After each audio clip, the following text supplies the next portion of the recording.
2000-2011 మధ్యలో final destination ఫ్రాంచైజీలో మొత్తం 5 సినిమాలు రిలీజ్ అయ్యాయి. బట్ ఇటువంటి సినిమాలకు ఇంట్లో వాళ్ళు తీసుకెళ్లరు.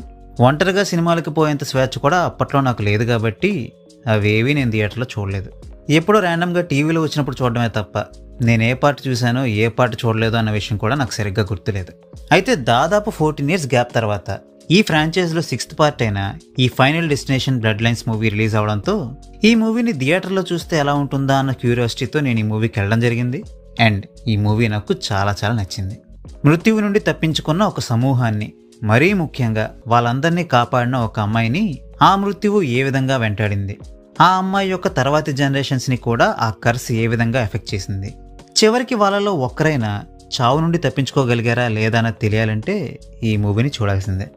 కోర్స్ అన్ని ఫైనల్ డెస్టినేషన్ మూవీస్లలో కూడా ఇటువంటి స్టోరీనే ఉంటుందనుకోండి.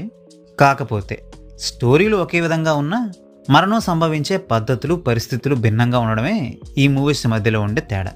సో యాజ్ ఎక్స్పెక్టెడ్ ఈ మూవీలో కూడా వింత వింతగా, ఘోరాతి ఘోరంగా మనుషులు చచ్చిపోతూ ఉంటారు. అండ్ ఆ చావులు కూడా చాలా వరకు అన్ప్రెడిక్టబుల్గానే ఉండడంతో ఆ ఎపిసోడ్స్ అన్నీ కూడా చాలా వరకు ఇంట్రెస్టింగ్గానే అనిపిస్తాయి.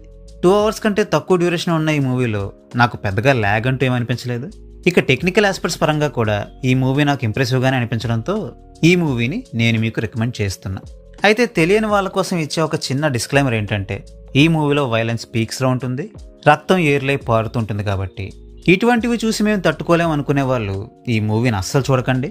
ఈ ఫ్రాంచైజ్ యొక్క ఫ్యాన్స్ కానీ, ఇటువంటి మూవీస్ని చూడడానికి ఇష్టపడే వాళ్ళు కానీ ఈ మూవీని మంచి స్క్రీన్ అండ్ సౌండ్ సిస్టమ్ ఉన్న థియేటర్లో చూసి ఎంజాయ్ చేయండి. So well, that's a wrap on this video. ఈ వీడియో మీకు నచ్చితే వీడియోని లైక్ చేయండి. మరిన్ని రివ్యూస్ కోసం ఛానల్కి సబ్స్క్రైబ్ చేసుకోండి. We will meet you next video. Thanks for watching.